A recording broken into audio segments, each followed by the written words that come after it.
Hello दोस्तों, SPA classes 1 में आपका स्वागत है। देख रहे हैं अपना चैनल मैथ को बता रहे हैं। देखिए यहाँ पहला क्वेश्चन लिखा है 88 भागे 11 का 8 का मान क्या होगा। देखिए ये परीक्षा में कई बार आ चुका है। ऐसा प्रश्न कैसे हल करेंगे। 88 भागे 11 का 8।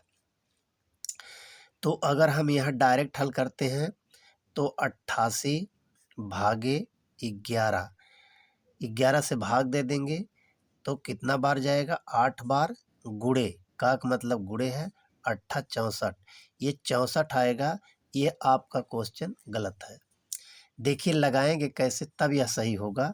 तो यहाँ लगाने के लिए 88 भागे 11 का मतलब गुणा है और गुणे 8 है।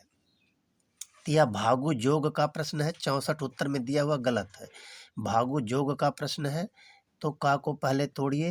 का को जब पहले तोड़ेंगे तो 11 में 8 से गुणा करेंगे 88 हो जाएगा। 88 में 88 से भाग देंगे तो 1 उत्तर आएगा। आपका राइट आंसर 1 है।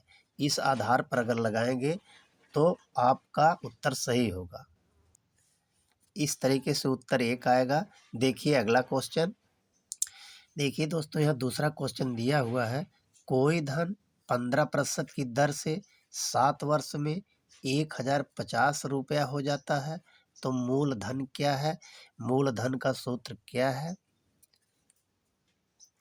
देखिए मूलधन ज्ञात करने के लिए मूलधन बराबर क्या होता है, साधारण ब्याज गुणे 100 बटा दर गुणे समय। इसी सूत्र पर लगाएंगे तो आसानी से लग जाएगा, कम समय में लग जाएगा। देखिए साधारण ब्याज दिया हुआ है 1050 रुपये है, गुणे 100 है, बटा दर हमारी 15% दिया है, समय 7 वर्ष दिया है। तो कोई कट रहा है तो काट दीजिए। अब हमें भी मूलधन ज्ञात होगा। 15 से काटेंगे, 15 साते 105 होता, 0 बढ़ जाएगा। 7 से काटेंगे या 10 हो जाएगा। तो यहाँ 100 गुणे 10 बचा हुआ है तो 100 गुणे 10 बराबर 1000 रुपया होगा। तो 1000 रुपया हमारा मूलधन आ गया।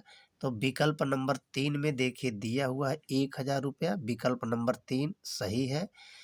अब देखिए अगला प्रश्न कैसे हल होगा, क्या है।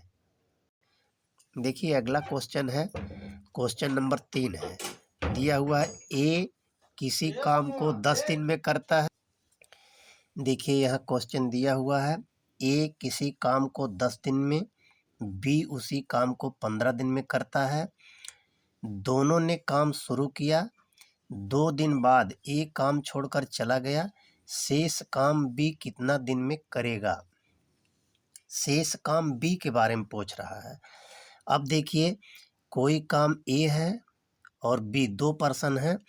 ए कोई काम 10 दिन में करता है, बी कितना दिन में करता है, 15 दिन में करता है। अब देखिए दोनों का एलसीएम निकालेंगे। दोनों का एलसीएम 30 होगा, यानी हमारे पास कुल कितना काम है, 30 काम है। तो 30 काम में जो ए काम कर रहा है वह 3 काम कर रहा है, बी जो कर रहा है वह 2 काम कर रहा है। यानी ए तेज कर रहा है, ज़्यादा कर रहा है, 3 काम कर रहा है। बी कम कर रहा है, 2 काम कर रहा है।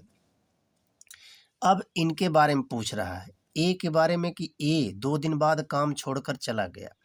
तो हमारे पास 30 काम था तो ए 3 काम कर रहा है, 2 दिन में वह कितना काम करेगा, यानी 2 दिन में वह 6 काम करेगा। तो 3 गुणे 2 बराबर 6 काम। 6 काम को ए ने कर दिया है, 6 काम ए काम कर दिया है। कुल 30 काम था, 30 में से 6 घटा देंगे। जब 30 में से 6 घटा देंगे 24 काम बचा हुआ है और ए का काम खत्म हो गया। बी 24 काम अकेले कितना दिन में करेगा। तो एक दिन में बी 2 काम कर रहा है, 24 काम कितना दिन में करेगा।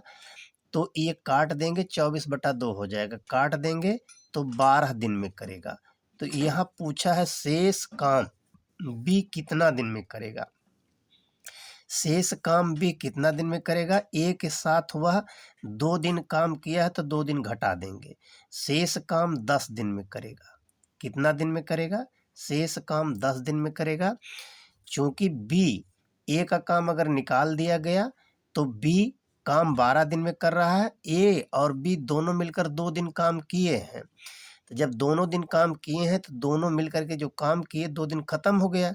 शेष 24 काम 10 दिन में यह कर देगा, यानी 24 काम नहीं 2 दिन ये भी किया है।